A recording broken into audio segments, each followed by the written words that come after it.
What is going on, you guys? Alex Chasen back here with a brand new video. And today, let's talk about the Milwaukee Bucks. I am concerned for them. I honestly am concerned. And not to the point where I think they'll suck. That's not really where my concern is coming from.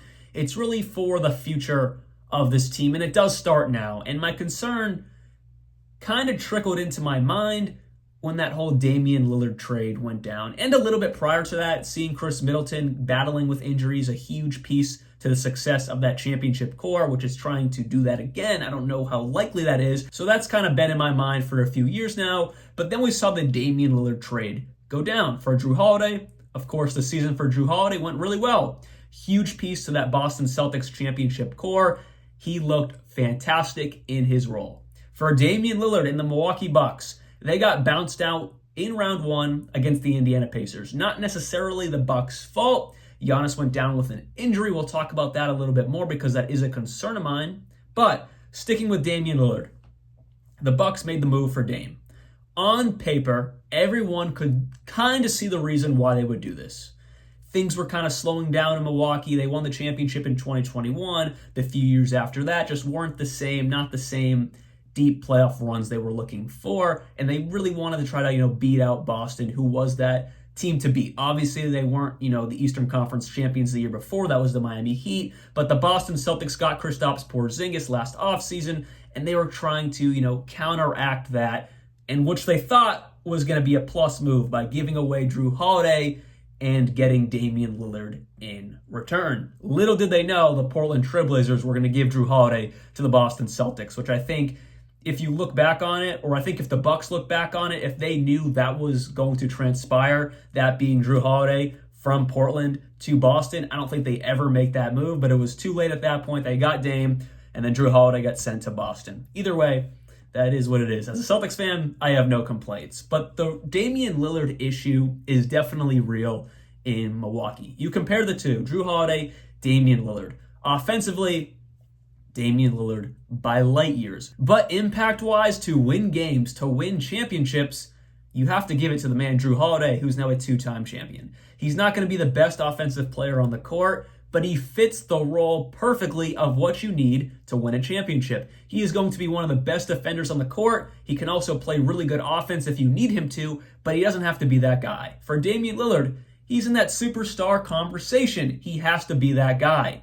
And that was one of the biggest issues this season was Damian Lillard, he's not going to buy into the defensive end. Jrue Holiday will. He'll buy into whatever role needs to be done. Damian Lillard, that's not his game. And then as the season went on, you noticed something. Yes, of course, they got the superstar player in Damian Lillard, but they lost their pretty much entire defensive identity. Last year, they were bottom 10 in opponents' points per game, giving up 116 points per game to opponents. That ranked them 21st in the league. 21st in the league. The teams around them were the Portland Trailblazers, 115 points per game, one of the worst teams in the NBA last year. They were right actually in front of them. They allowed less points than the Milwaukee Bucks. Whereas great teams like the Boston Celtics, the champions, allowed 107 points per game to opponents.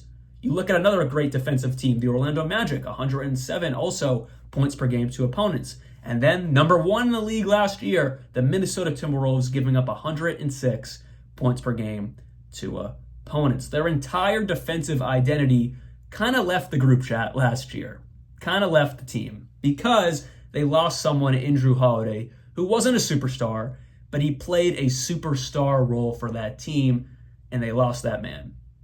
On paper, they got the superstar in Dame, but his impact isn't really what they need in Milwaukee. They got the name, but they lost all the impact to win championships, in my opinion. So that is part one of where they're kind of heading in a bad direction.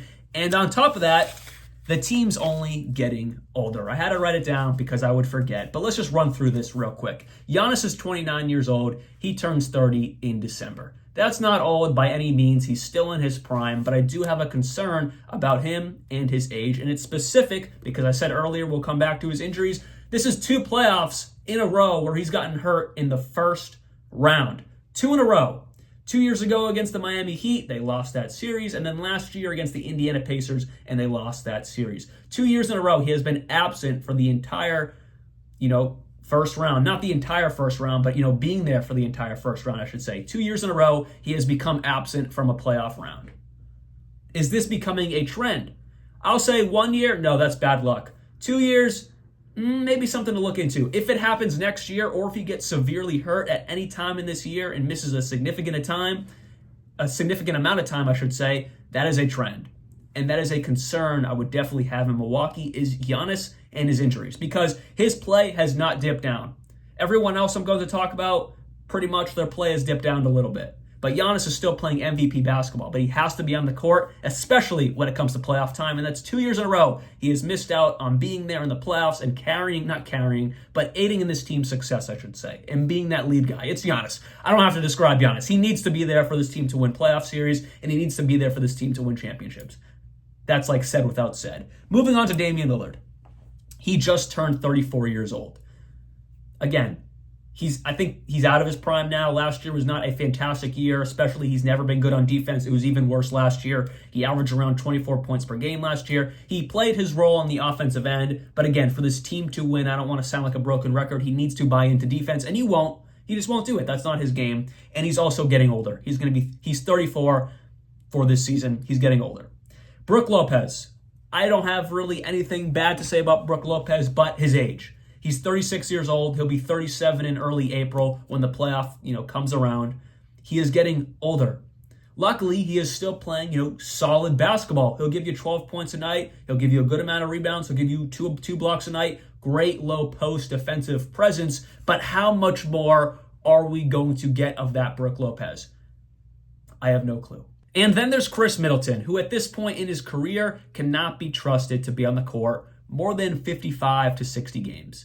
You really want that from your third best player on your team? And last year, it just was not the same Khris Middleton, because the year prior, he was riddled with injuries. In the 22-23 season, he played 33 games, only started 19. Atrocious season. Not his fault, it's just it was riddled with injuries. Last year, could never really find his footing. He played 55 games, but it just wasn't the same Khris Middleton we were used to seeing on that championship run and the years prior to that. So now, what version of Khris Middleton will we see this season? He's only getting older. He just turned 33, which isn't old, but it's the back end of his prime. Same with Damian Lillard, and it's just concerning looking at it from an outsider's perspective. I'm not a Milwaukee Bucks fan. And if you look at the overall league or just the Eastern Conference, it's getting better and more competitive by the season. They're not better than the Boston Celtics. They're not better than the New York Knicks. They might be pretty compatible with the Cleveland Cavaliers because they're just very unproven. I think the Magic have all the components to beat the Milwaukee Bucks. I think the Pacers, they just did it last year in the playoffs, but Giannis was out, of course. But I think they have all the makings to beat a fully healthy Bucks team. The 76ers, they got better. They brought PG in. They have all the possibilities to beat the Milwaukee Bucks as well. The Bucks are no longer a top 2 team in the East. They are in that 3 to 7 range, kind of scrapping it out to prove themselves. They are no longer a top dog in the conference. They are, again, that 3 to 7 range of teams that are all going to be very close in the standings, kind of scrapping it out to make it deep into the playoffs or to get a better record in the regular season. The top 2 teams are the Celtics and the Knicks. They are going to breeze through the regular season, and they're going to be the teams to beat come playoff time. The Bucks are no longer in that conversation. For everything I said today, and on top of that, I don't like their bench as well. Gary Trent, I think, was a steal of a signing. I'll give him that. But he's going to be a lot like a Tyus Jones situation. He got a really cheap deal in Milwaukee because no one else wanted him, but he's going to prove himself this year, and he'll be gone after the season on a bigger contract that the Bucks cannot afford. I see a similar situation going on with Tyus Jones in Phoenix. But Taurean Prince, another aging veteran. DeLon Wright is their backup point guard now. He's another aging veteran as well. Their depth chart is also relatively old. So I'm not in love with the Milwaukee Bucks. On paper, Giannis, Dame, Middleton, Brook Lopez, Bobby Portis, it's awesome. But for everything I talked about today, their age, injury concerns, Damian Lillard just not being what Drew Holiday is impact-wise on the overall game for what the Milwaukee Bucks need to win championships, I am concerned about the Milwaukee Bucks. And that's in the near future. On top of that, in the near future, they have no backup center. It's Brook Lopez and Bobby Portis are their only reliable big man on this team. That's not cutting it. I know there's guys like JaVale McGee. I know there's guys like Bismack Biyombo, Tristan Thompson who will take minimum contracts. I know the Milwaukee Bucks are cap stuck well into that second tax apron, but they can afford a minimum contract guy. And three of those names right there, why would they not want to sign with a Milwaukee Bucks team? I mean, they're still a good team, and they need a backup center. So I would go after one of those guys. It would help their case a little bit. But in the near future, they're getting older. They're getting more injury prone, and I think they're in that scrapping level of teams from 3 to 7. And on top of that, they have Doc Rivers, who has to prove himself again to be a winning coach. It was 2008, and he was blessed with Paul Pierce, KG, Ray Allen, and Rajon Rondo. He hasn't won since then. And he has been blessed with some really good teams. So that's also a concern that I haven't really talked about in today's video, but Doc Rivers himself is a concern. Can he prove that he is a good coach? Will Giannis, Dame, and them buy into him? We'll see. We'll see on that. Real quick before we close the video, I'll discuss this in more detail either as the season goes on, if not just next offseason, but their contract situation. Giannis is locked up for a bit. Damian Lillard is locked up for a bit. But Khris Middleton, he has a player option for next summer. This could be a contract year for him. Brook Lopez is an unrestricted free agent after this season. Bobby Portis has a player option for next summer. So not only is this year concerning for everything I've stated today, but also it's concerning for what is this team going to look like at the start of next season. Khris Middleton might not be there. Bobby Portis might not be there. He's probably going to want a lot of money that the Bucks cannot afford. This Bucks team at the start of next season could be a lot different and also a lot worse than right now. It could just be Giannis and Dame, and everyone else might be gone. Now, if I had to, put money on it, I would assume Khris Middleton would buy into that $34 million player option because I'm not sure if he'll get much more money anywhere else. But everyone else, Brook Lopez, Bobby Portis, might be gone of the top four guys on this team. And what are they going to do? I have no clue. But anyways, hopefully you guys did enjoy today's video. And I know it was a lot of detail, but I'm just genuinely concerned about the near future for the Milwaukee Bucks this season, going into the playoffs, but also the future, like next summer, next season, a couple years from now. And you want to make Giannis happy. That's really what everything surrounds this with. If Giannis is not happy, there's a possibility in that 27-28 offseason, he goes somewhere else. If not, he might request a trade before that because this team is aging. He is still playing prime basketball, and you have to make him happy. No matter if he's getting injury prone or not, he is still the sole reason you'll win a championship. And you have to do everything to build a good team around him. And right now, I don't think the Milwaukee Bucks have done a good enough job to win a championship with Giannis. Let me know what you guys are thinking down in the comments below. Do you think the Bucks will still be a top seed in the Eastern Conference? Everything will be fine for this year. Or do you agree with what I'm saying? There is some level of concern there, and it starts right now. I'll see you guys very soon. And like always, peace out.